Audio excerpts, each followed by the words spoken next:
Do your tracks get muddier the more you try to separate them into different frequency bands? In this video, I'm going to show you how to build an effects chain that will help with this problem, and you can save in your user library. So most commonly what I find producers doing is having a track. So in this example, we're going to use our bass because that does take a bit of processing. They'll have their track, then they'll grab an EQ, they'll chuck on the sharp filter and then reduce that to 200 and below. But then they will duplicate that track, they'll low pass everything 200 and below, and turn that one off. So you've got your subs, your mids, your highs.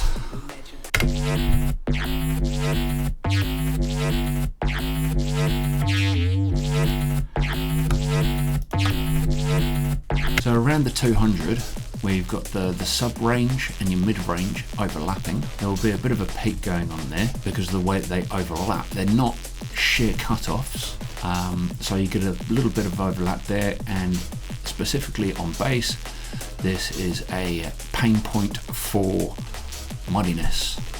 So from there to around 500 upwards, sorry, between 200 and 500 is your pain point for muddiness.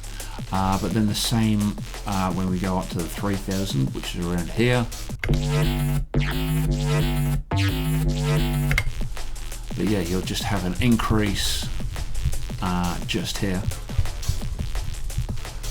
which will change the the sound from sounding from its original. So the point that I'm getting at is that instead of having 3 separate tracks with 3 different effects and 3 different pieces of audio, I'll show you how to build an effects rack which will counteract this.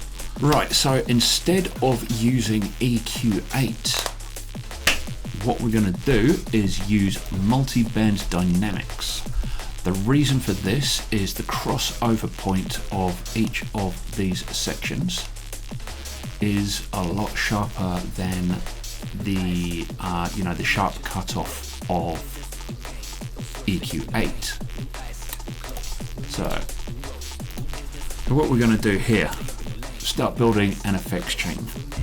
So we're going to press Ctrl G to group this, and then we're going to go into the audio effect rack chain, and then we're going to duplicate this twice.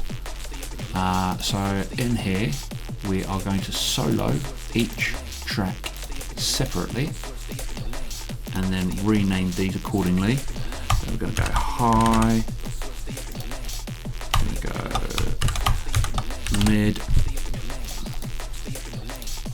and we're going to go low, but I'll call it sub. Basically is. So from here we can add in each different thing that we wish to, like sub, we'll chuck on the compressor and then we'll start compressing that. We don't want external. Slow attack, fast release, that's probably a bit too slow, but yeah. Okay, so that camera died. We now have 2 cameras.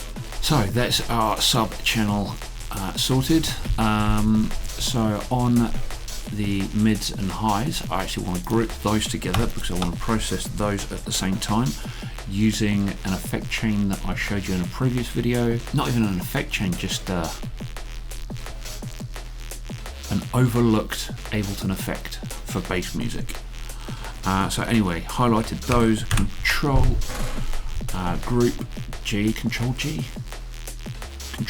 to group those 2 together, so we just have the high and the mids.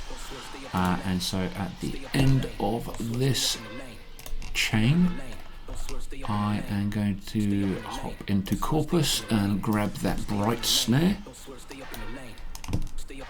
There we go, and then turn that right down. I think I still have sub soloed. Turn that off.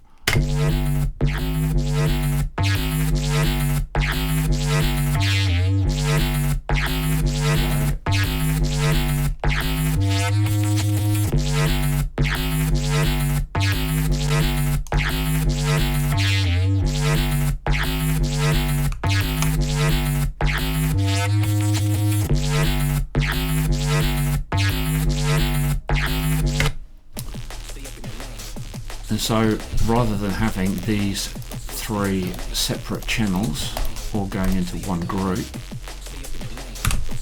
you just have one piece of audio that's being split into 3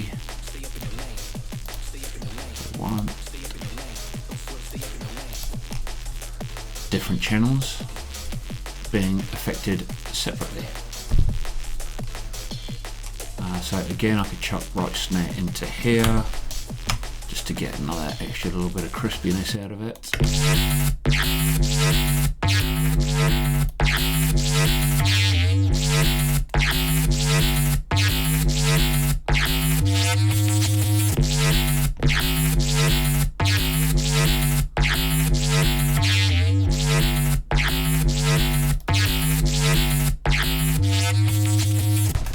And so I've essentially chopped out that overlapping muddiness that comes from using EQ8 while still being able to process every band separately from each other without all the extra clutter